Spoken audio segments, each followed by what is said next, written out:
do Cheetos. Cheese puffs, you mean? No, I like Oh, Cheetos. cheese puffs are the doodles. They're doodles. four-person version of cheese doodles. Yeah. Or like the Utz, right? Like the Utz brand for the brokies out there. Yeah. Or those cheese puff balls though. You get those big Costco container. Oh, those are just legit. cheese balls. They're not cheese puff balls. Yo, No, because if you say cheese balls, sometimes they give you like a fried cheese ball, like you get down like at Seaside. How or something. Italian do I look right now? Ty and I had this Mad Honest Italian. answer? Thank of you. Utz on the rope, like to be a sponsor. And like he's like, yeah, tell us what you want. And we gave him a ridiculous amount of money we wanted. And he's like, yeah, I'll see you later. Yeah, they're like, nah, bro, we sell pretzels. Oh my lord. Don't know how high the pretzel market you think is, but I was like, we should have just said a free bag of Utz. I'd be go with Utz for life. Rob an Utz truck anytime you want. Dudes leave it open and hope that their shit just disappears. Oh, we're live. Is that me or is anybody frozen or what's I'm happening? good. I'm not You're frozen. good? Oh, I'm good. Yeah, we're good. All right. Well, listen. Part of what we do around here is give our hot, super takes on sports, and sometimes we live in the moment, and sometimes we just react with the information we're given. So I'm here today. First, before we get started, I owe somebody an apology after their wonderful football weekend. Okay. Usually have a rule on stuff about sports. You wait 3 years, say, hey, we can't judge a guy until after 3 years. And I judged him well before that. And I was wrong. And so as the bigger man, I want to issue an apology because he's done. He froze at the Yo, perfect time. he is frozen. He froze at the perfect time. Yo, he went because Disney. I had a He's so sneaking, frozen. suspicion that shit was coming my way. Yeah, I don't know. Oh, am I back? You're back. You're back. Oh, well, listen, I just wanted to issue that apology to the one person I've been shitting on since day one. And I'm glad he's finally got it together. So I am sorry. From Stuff About Sports, Sam Darnold.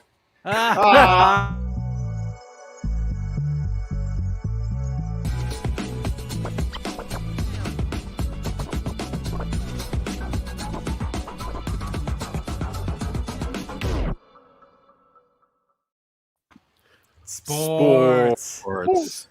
Am I late? What? I think I was late to that. No, who cares? Oh, who cares? Oh, okay. How do you look? We come in from the intro. Germ and I are ready with sports. You two act like you've never done this before, despite the fact that how this whole thing was created. And it cuts to you two. It's like you're checking your messages in a 15-second intro. Like, what are you doing? Yo, so listen, you know when you're about to watch the news and the credits are rolling and the newscaster's always just like this and they're like going over their notes? That's like us. Also, This is up to the date, minute by minute type stuff we do over here. These are our notes, our phones. Oh, yeah, that works out. Sure. Yeah. Anyway. Oh, my God. But also, this is like a day off for us. Like, it's like, oh, this is cute. Let's help German Rob try. We're just Oh, we need help now. Oh, That's cool, man. oh, Listen. cool. No, it's fine. It's fine. Well, You know where to find it's us every fine. Tuesday. It's cool. No, It's cool. I keep in mind, I was fully prepared to just take it easy, just answer questions, and Mike just is going right for the jugular here. Yeah. This is. Yeah. I apologize. Go ahead, you guys. No, you're good, I man. thought your day off was the past 2 weeks because I don't think I've seen a show since. But Fuck, that was good. Damn. Man. Well, this is Stuff About Sports. Do not turn your sets, your television sets. It might be. I don't know. It's supposed to be Give us a shot on the Divide Live. on the Divide Live because the haters keep putting us down, but you can't stop us. The revolution still will be televised. I am the Facebook felon Germ. That is the prettier Corey Burt. And yes, we are joined by the boys from the Divide. That is the uglier Burt Corey, and that is Black Excellence Mike Powers. What's up, everybody? I thought for sure you'd get all like tongue tied and not be able to make fun of me, but I've been rehearsing that all day. All day I've been rehearsing it. I'm waiting for a cue card to like fly past you when they're done with it. We also have a read. Oh, go for it. That podcast. It's hosted. All right. Yeah. We're going to stop that. We're going to mute that guy. So listen, guys, another fun-filled weekend of NFL. I watched the Eli and Peyton broadcast instead of the regular broadcast. Oh, yeah. Gronk dropped an F-bomb, or Gronk cursed, and Peyton dropped an F-bomb. It was hilarious. It was great. They just need to just do that full time. But so I could give my winner to Peyton and Eli, but I wanted to start off with you guys since you are a guest. Who is your biggest winner and biggest loser from NFL Week 2? Mike, you go ahead and take it first, and then I'll go after you. I'm gonna piggyback off your Peyton and Eli thing. They need the network in their lives because their audio is off. Like the audio, like it sounds like when we first started streaming, you know. So they need a little help in that way. My biggest loser, unfortunately, is the New York Giants. I mean, they were screwed by the referees. It is not that guy was not offsides. I don't know what you were smoking. I don't know what was going on. You know, also biggest loser, Giants offensive coach, ex-Cowboy. Jason Garrett. Yeah, Jason Garrett. He just I don't understand like why they didn't run the clock out a little bit more. They left way too much time on the clock. I get it if you're going to go for the field goal and you want to be safe and all this other stuff, but there's still 2 minutes in the game. Like they left way too much time on the clock. My winners for the week, find out after this. I don't know. Honestly, I would have to go with Lamar Jackson and the Baltimore Ravens. I mean, that's ballsy move. It was definitely something that could probably get the Baltimore Ravens clicking, get Lamar Jackson clicking, get him and his coach on the same page. Do you want to go for it? Do you want to go for it? Fuck you, I want to go for it. And they just went for it, and it was pretty cool.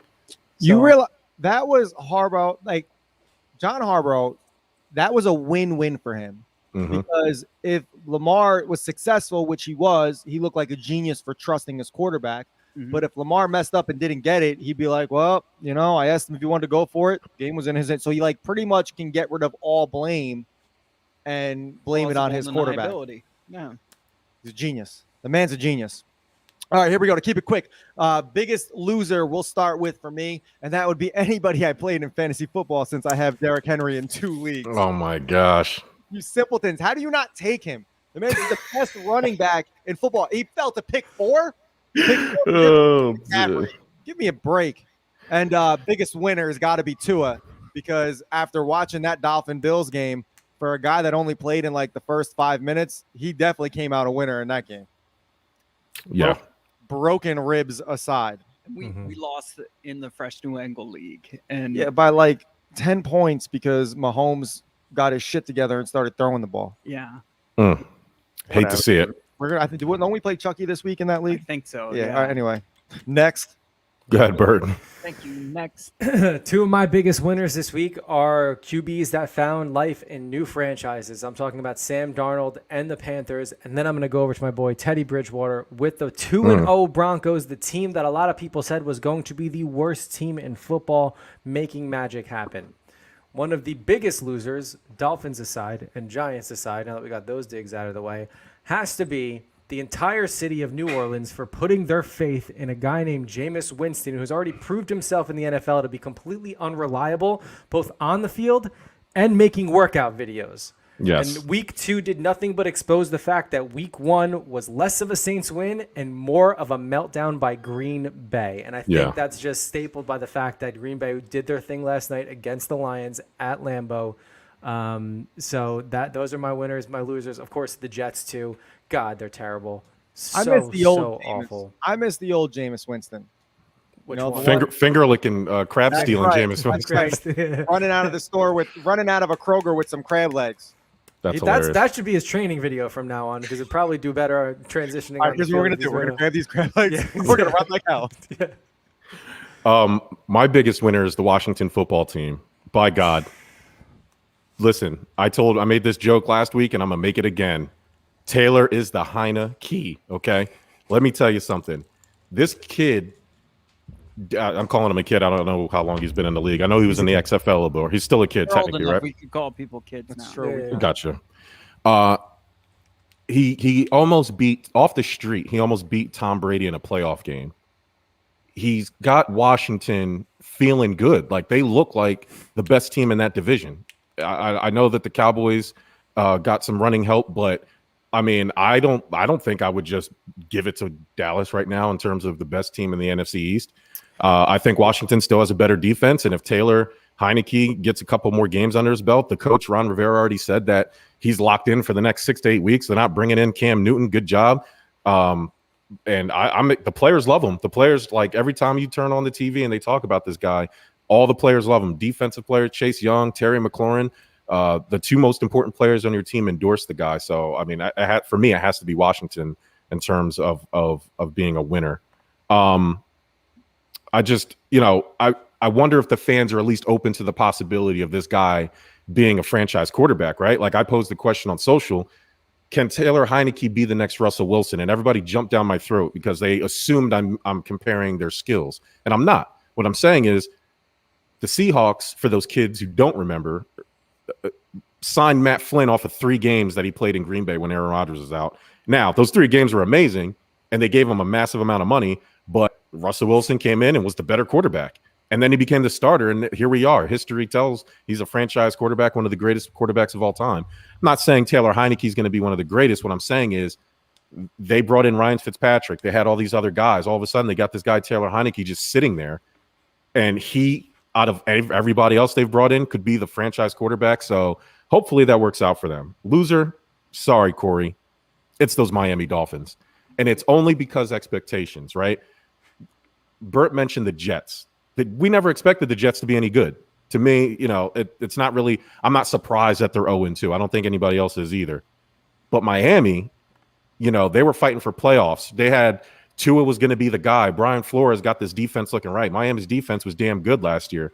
But what's going on? They get shut out by Buffalo. I don't think you guys have beaten us since Josh Allen's been there. Well, don't take anything away from your Bills. I mean, you guys have a sick defense and a somewhat decent offense. So let's not discredit that. But yeah, it was when Tua goes down and you got Jacoby Brissett throwing the ball. They're not going to put any points up. The defense was gassed. I mean, let's face it. It was a 14-0 game for at least a half.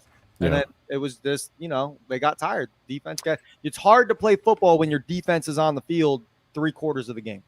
Now, the other reason, and I wrote it down and I wanted to say it, the other reason I picked them as my loser is because the Dolphins were the number 1 team in that Deshaun Watson sweepstakes. And now if Tua is hurt for extended period of time, not only can he not play, now you can't trade him. So you're like a double loser because nobody wants to trade for damaged goods. And so, like, out of everybody, I could have picked – I was going to pick the Falcons. Guys, I'm going to ask a serious question. Should the Falcons just disband and go away and stop existing? Yes.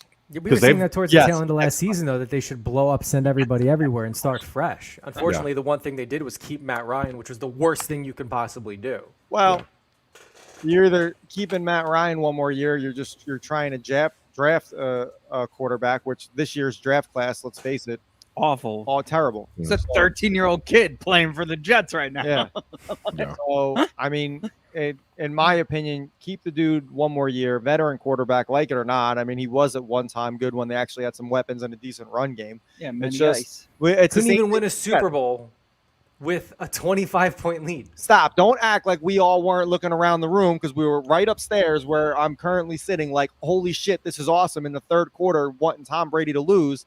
And then it was just a complete meltdown. But I think it snowed the next day, so we all had fun with that. You lied. If you were right upstairs where you're sitting, you'd be in like the coat room. So that'd be weird. Never mind the fact that next the to Dolphins, the Butler's quarters, the Butler hutch over there. Never forget that the Dolphins traded up to draft Tua, and in the process of doing that, passed up Justin Herbert. Just wanted to throw that up. They didn't trade up. Whatever it is. Houston. So it was a trade before it gave them the earlier pick because they had 2 first-round picks. But yes, Herbert went 6. Herbert went 6, and we grabbed an already hurt quarterback in Tua, and still people in Miami are like, "Oh my God, he's the answer," and you're just like, "Get the fuck out of it." Since when have we ever drafted a quarterback first round that was the answer? And the only time you can give Tannehill props because he actually got Tennessee in a decent line to stand behind and an actual running back, and look what he can do with it. So until you build all that, any quarterback you stick behind the line of the Miami Dolphins is not going to be the answer. 100%. It's magic last year at times, but that was it. That was fun.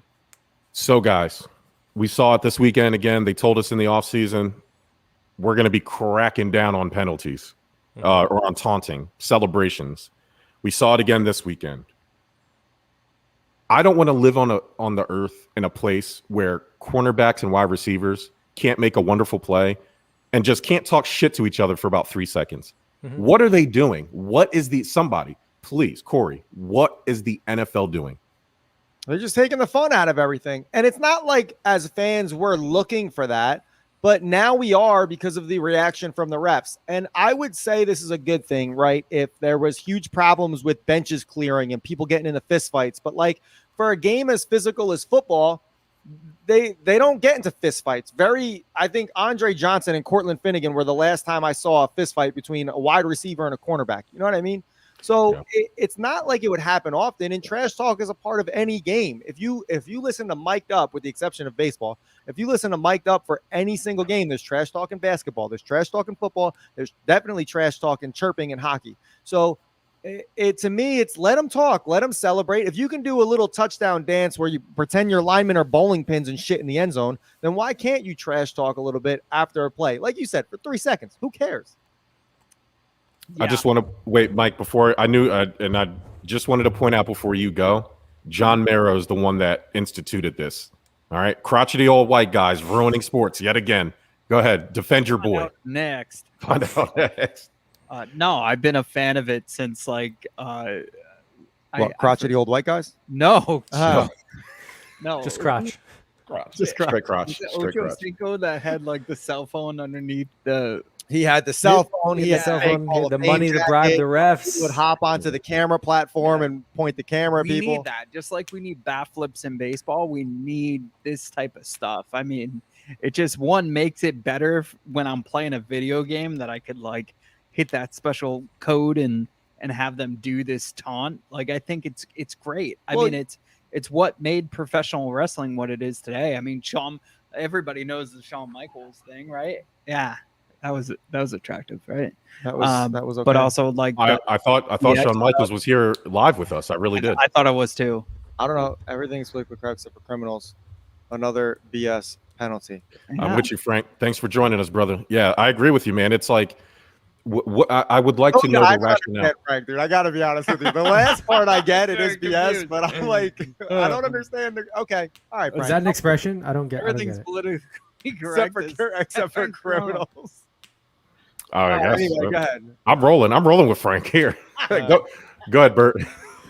No, I mean, I have to agree with Corey on this one. It's a physical game, but on top of that, I mean, you have players that celebrate in an end zone. There's nothing more taunting to an entire team than celebrating, like, obviously scoring points. So, I mean, look, if you see a corner that makes a good play, why not? Like, he should get in somebody's face, you know? And even just looking down, talking shit on a player who's on the ground now is seen taunting, and they're so quick with the flag. It's absolute bullshit. I mean, you know what I want? Listen, does the stadium not like play fireworks and like a fight song every time they score? It does. And like, here's what I want. You know what? Who should be flagged? The corner should be flagged after doing that bullshit. Oh, let's go hard clapping like they did something when the quarterback overthrows the receiver, like they actually matter. That should be flagged.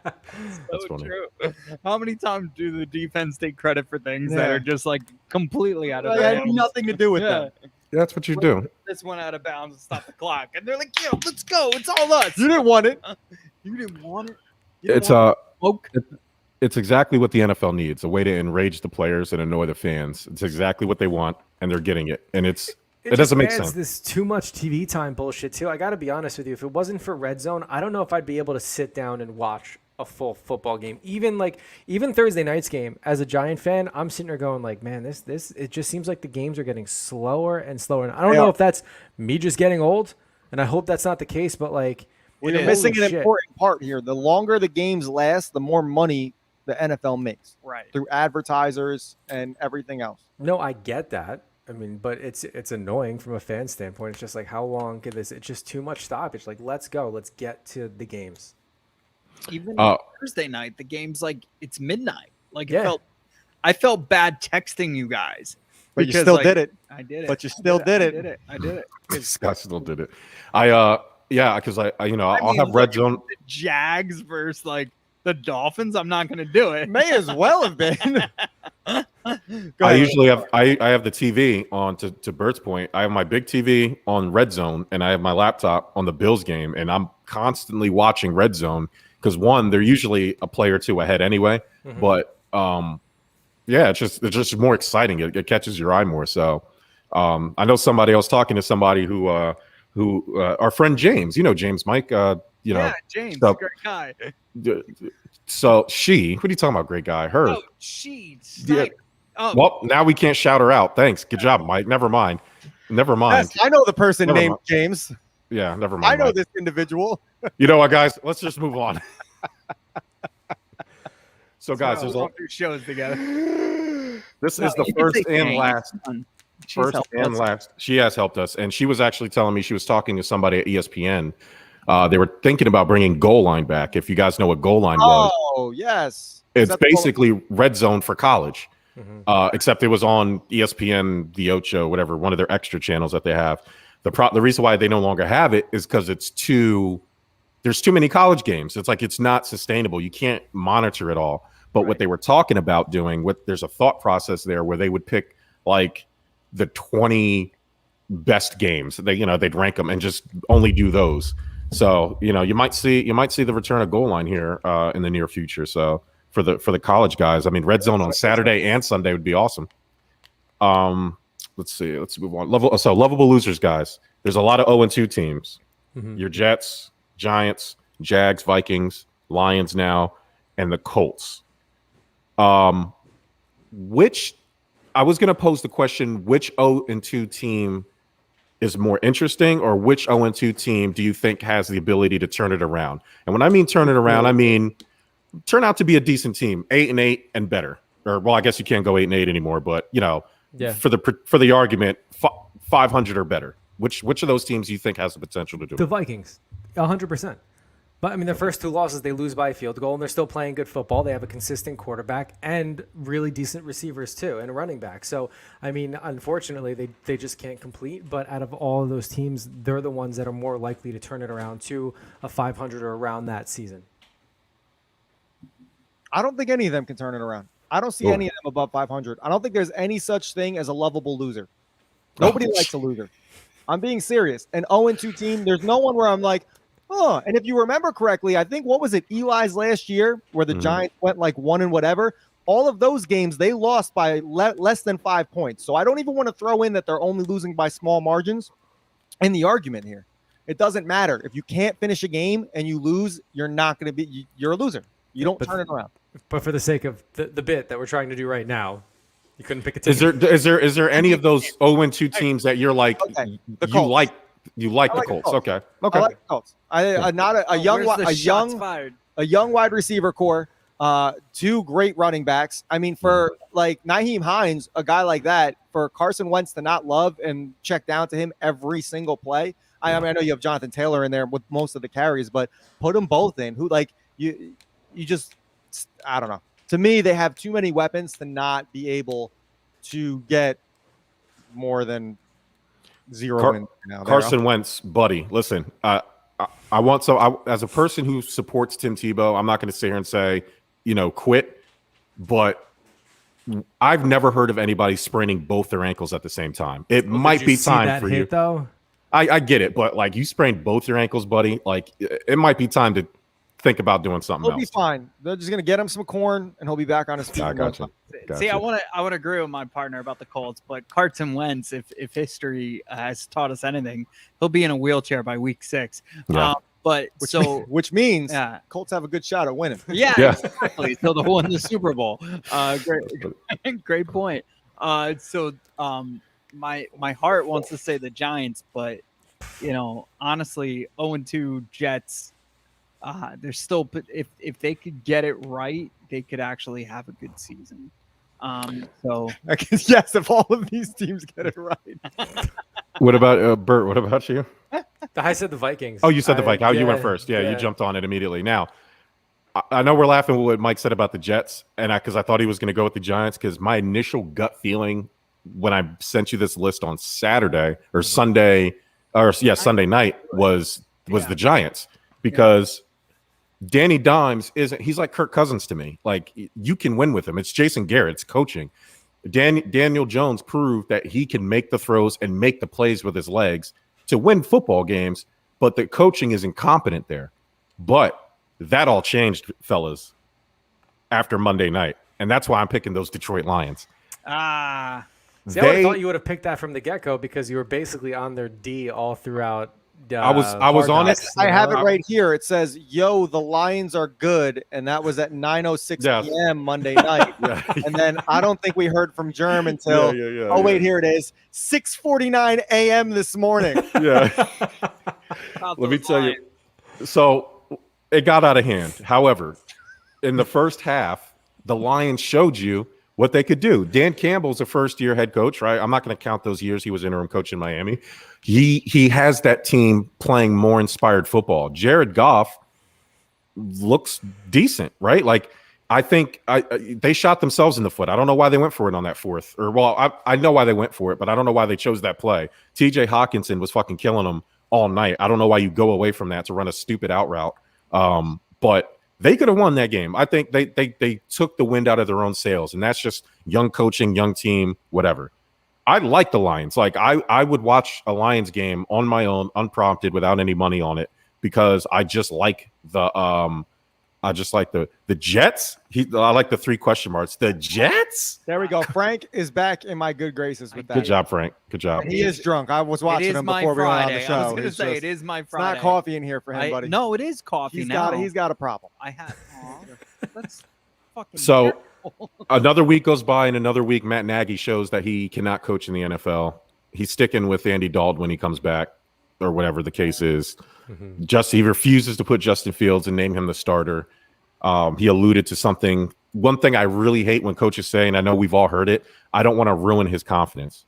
What do you guys think of players, professional grown men, athlete millionaires, and coaches and teams telling us they don't want to ruin their confidence? Whose confidence did he not want to ruin? Fields or Dalton? Fields. Yeah, Fields is a kid. He's not a grown man. You know what I mean? That's how I look at it. And he is a kid with less experience. And if you can remember, up until, in fact, we were talking about this with Jay on Sunday, up until, let's just say 10 years ago. With who? Rookies with Jay. Up until 10 years ago, rookies weren't thrown right in the mix like that unless you really were desperate.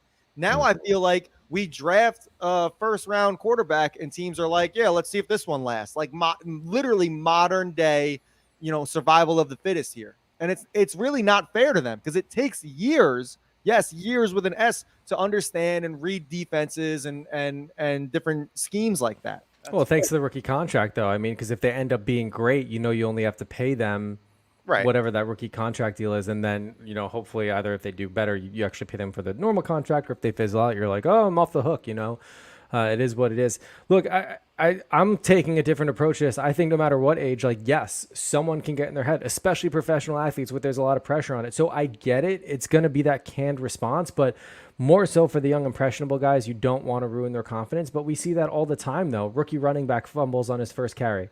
I mean, do you put him back in or do you make him sit? If you sit him, are you going to ruin his confidence for carrying the ball ever again? So I think with a lot of athletes, and especially football players, it is half a mental game, and you do have to be careful with it. I think this is a carryover excuse in this particular situation. I don't necessarily understand exactly because it is Andy Dalton, and I thought for sure we were going to see more Fields, and Andy wasn't going to come back from his injury or whatever it is that was bothering him. Plus, did you see that beard? Yeah. Andy Dalton. Come on. Dalton. It looks good. This could be a product of tanking, though, right? So a lot of these quarterbacks that would have been drafted, teams already had some type of quarterback in their system. So you had those 2 years of waiting. Like there was, I remember it, even Eli Manning, he didn't get the reins until they felt as though he deserved it. And he got it quicker than most rookie quarterbacks did.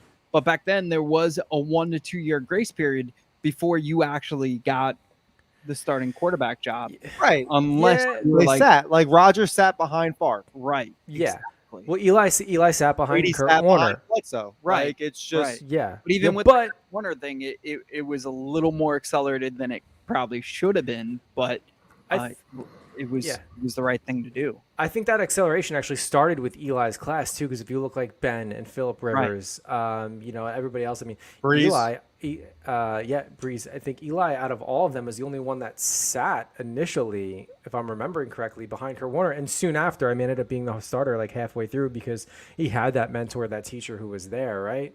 Yeah. So I think it's just accelerated over the years. And as it's gone on, we've seen the likes of Johnny Manziel and, dare I say, Tim Tebow move into a starting position immediately. Where So they shouldn't have been. yeah, when they absolutely, I mean, arguably those two aren't NFL caliber quarterbacks and shouldn't have ever been drafted, but here we are. Right. You have Jared Goff still. You have Jameis Winston that's still out there floating around somewhere. Yeah. I mean, I can't say Garoppolo because he sat behind Brady for a little bit, but yeah. I mean, it's like, we're the Matt Leinarts of the world, We're the guys drafted who have every intention of being a backup quarterback their whole career. It doesn't happen often, right? Like, and it's because we put so much emphasis on college sports for whatever reason, even though it's vastly an inferior product. Every year we do it. We do it in the NBA. I'm sure you guys do it in the NHL. We certainly do it in the NFL. We draft these guys, and in the first round, we're comparing them to all legend players, and they're like, "Oh, yeah. I see a lot of Barry Sanders," and the reality is, 90% of these guys are going to fucking suck, and it happens. But every year we do it. Every year there's some wild comparison, and it rarely pans out. And I think it's the media. It's our fault as fans. It's the media's fault for pumping up these kids. And then when like a Jake Fromm who's not even the third string on Buffalo after we drafted him, even though he was awesome at Georgia, it doesn't matter. Like Zach Wilson, these guys made him out to be Johnny Unitas. He's not even Johnny Manziel. It's like it's the pressure that these kids get put on, especially when you're drafted high. Obviously, you're going to a team like the Jets or the Lions or whoever, whatever, a bad team, Jacksonville, Trevor Lawrence. Damn near they made this kid out to be Andrew Luck, and he's struggling out there in Jacksonville. And now people are already starting to turn on the kid. It's not fair. It's not fair. I mean, and let's talk second chances. You have Teddy Bridgewater in Denver right now. And Bridgewater, when he was a rookie, killed it in Minnesota before he tore his ACL. And then that's it. He was lost. He was done. And what he bounced around in Carolina, the Jets, I think even down in Tampa for a little bit before the Brady era. No, Saints. He went to the Saints and played played the 5 games. He went 5-0 when Breeze went down. And it's like, this, but again, that's lightning in a bottle, right? With bumps in the road. That doesn't happen. Yeah. It doesn't. All right, guys. Switch over to baseball real quick. Season's over for everybody. Speaking of drafting, I don't know if the Mets drafted the next David Wright or the next Billy Beane. So with baseball, it's a lot harder to figure out what they're drafting, right? Yeah. And half the players don't even fucking play. Oh, no. That's awful, Corey. That's not nice. I hope David Wright does as much as Billy Beane.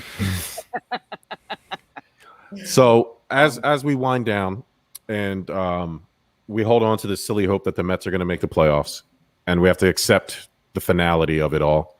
Who are your AL and NL MVP picks? You know what sucks for the AL is I wish it was Vlad Guerrero Jr. I really do, but Ohtani is the second coming of the man upstairs, and it's insane from his pitching to his hitting. It's unbelievable. So that's my AL pick. For my NL, I still like, although the Padres have kind of had this falling from grace scenario, I still like Tatis Jr. That would be my personal pick.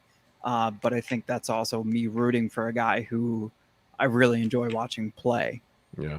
I'll agree with Mike with Ohtani. I've been a fan of him from day one. I wish he did better in the home run derby, but he's just, talk about an electric player. The guy's insane. No one should be hitting the bombs that he's hitting. And I like Tatis Jr. as well. He's in the lead currently, and you're not going to argue with numbers. Here's what I don't like. Get Bryce Harper's stupid face away from just get him away. You don't matter anymore, Bryce Harper. You didn't matter since you signed that contract in Philly. You pretty much said having more money is more important than winning in baseball as soon as you sign that contract. So you don't get the cool talks like all-star, and MVP and anything else that you want to attribute now. You get to hang out with Gritty and be dirty, just like the city of Philadelphia. If Corey's beard goes in a centimeter longer, like people start telling him he looks like Bryce Harper. Bro, it happens all the time, and I get so angry. Yeah. I usually have a hat on when they say it, though. So I mean, look, I partly agree with you on Bryce Harper and the fact that, like, obviously he abandoned his team and decided money was more important than winning, and then the Nationals said, you know, we'll fucking do it without you, and they won a championship the year after he left. Great. So great. But the one thing about MVP, it's all based on performance. So, I mean, how can you knock a guy for producing all year just because you don't like him that he chose more money? At least he didn't pull a Robbie Cano and decide not to play with one of the best franchises in baseball for more money and end up obviously getting into a doping ring. But on top of that, sucking so bad that the only place he can go is the fucking New York Mets. Well, keep in mind, though. Whoa, don't need to make. We dodged a bullet there, though, because if Cano didn't leave, then we would be involved in that doping ring, too. Yeah, that's fair. Look, I mean, Ohtani's got he has to be. Yeah, it wasn't a lack of the Yankees trying to resign. But Ohtani, 100%. I'm actually glad he didn't win the home run derby too, because I think that's just it's a show in itself. I mean, it really doesn't matter. I mean, are you discrediting people that win the home run derby? Yeah, and I think winning it back to back is no big deal, especially when there's a break here in between. But still, yeah. Sorry, I don't know. I'm gonna remember that. I'm gonna remember this one, Bert, forever. When it comes down to NL, though, I mean, Tatis, yeah, but a lot of people are saying he's going to lose a lot of votes. Will not sit in on the Pete Alonso interview. No, I will be like, listen, Mr. Alonso was all tongue in cheek. I swear. Yeah. Mr. Alonso. Yeah. Mr. Bear, comma Polar. Mr. Bear. But honestly, yeah, I mean, look, if not Tatis, I mean, Harper, he's up there. But then, I mean, honestly, if you want to go third possible best, it'd have to be Juan Soto. Ooh. So, stop that. Sorry. Juan Soto, Max Muncy, maybe Freddie Freeman. Yeah. But guys, enough. Oh, no. It's Bryce Ball, baby. It's always been Bryce Harper, and it's going to be Bryce Harper, okay? You guys get out of here, okay? Tatis, Manny Machado put a kibosh on that one, buddy. Yo, the Phillies aren't Manny Machado. The Phillies aren't even supposed to be here, and you know why they are here? Joe Girardi. Great and Bryce Harper. Listen, great managing. Great manager, Joe Girardi. The Mets really fucked up. So listen. They weren't even supposed to be here. We expected the Padres to be up there at the top where they belong. And their team is loaded, bro. Bryce Ball, Bryce Harper, the Bryce Bomber, out there in Philadelphia, swinging the bat like nobody's business, obviously is the NL MVP. If Jacob deGrom didn't get hurt, but he's always hurt. Definitely Harper. And then, of course, it's Shohei Ohtani because I've been on his dick all year. He had like an historic ERA half the year. He's led the league. You're leading the league in ERA at one point. You're also leading the league in home runs at one point. It's like it's you. You made everybody forget that Mike Trout was injured and wasn't even playing. So I mean, it's got to be you. It was great. I like how Ohtani just basically he unintentionally calls every other. Hey, there he is. Every other pitcher lazy for only pitching like every 3 days, as opposed to a guy who pitches and on his off days he decides to be a DH. That's hilarious. Welcome, Ty. Son of a bitch. Hey. Hi, guys. Hi. Ty, if you want to give us your NL MVP, if you know what that means. Exactly. No, yeah. Exactly. So before we get to the bucket of doom, I believe Mike and Corey have something they wanted to show you. All right. It's actually a divide with Corey and Mike. So say it right. Oh, my bad. I'm sorry. I think I say Mike and Corey for literally every intro. It's fine. Yeah. It's fine. If you Google it. Ready? Oh, look at that bad boy. Whoa. Ooh. Yo. Now, the perks of being a champ. I love it. Bro, this thing is like legit at least 20 pounds. Champ. I'm not lying. It looks heavy. Pounds, bro. It's pretty Now this is for Ty winning our fantasy football league that we have here at the network. They went all out, man. I'm really, that thing is impressive. Yeah, man. I mean, listen, second best trophy I've received this year, definitely. Listen, and you We got the first hardware, the official hardware we got. Oh, the manufactured ring that you got down there in Tampa. Yes, I do remember that one. Listen, enjoy that belt, buddy. That looks really good. A lot of Middle Eastern children died making that belt, gathering the gold. All right, so God bless. God bless. Now, what we're all here for, bucket of doom time. Oh, God, all right, let's go. All right, so listen, everybody this week lost except for Bert. So everybody's 1-1 except for Mike because he lost 2 weeks in a row. So he's starting already in the hole at 0-2. All right, Bert, you're up. You have the Detroit Lions. Hey, way to go. Germ's rooting for you. Yeah, Yeah, I know. put that back. that back. They got the Ravens this weekend. Oh, yeah. All right. Bert, your next helmet is the Patriots. Oh, I don't know how I feel about that one. Yeah. Yeah, I'm gonna have to take that. That was a good helmet about 2 years ago, but Yeah, I'm taking that. 2 or 3 years ago. Great. Well, I don't know. It could be a barn burner. They have the Saints, so we'll see. Okay, Jameis Winston. Hey, Ty, you're wearing a Jameis Winston shirt. I mean, what's up with your boy? Your boy reverting back. He had too many crab legs down there. I love it because I root for him, and it's okay if he loses because I'm still a Bucs fan. So in reality, he does good, I feel good. He does bad, I still don't care. Corey, you're up. Let's see. You have the Pittsburgh Steelers. Oof. I'll take it against the Bengals. I'll take it. Okay, that's a good game. Yeah. All right. Could have been any team against the Bengals. Hey, listen, don't disrespect the Tiger King Joe Burrow like that. I like him. He's looking good. All right, I'm next. I have the Tampa Bay Bucks. I'm keeping it. I don't care who they play. Yeah, hell yeah. They got the Rams this weekend. Oh, that's tough. Wait. That's tough. Hold up.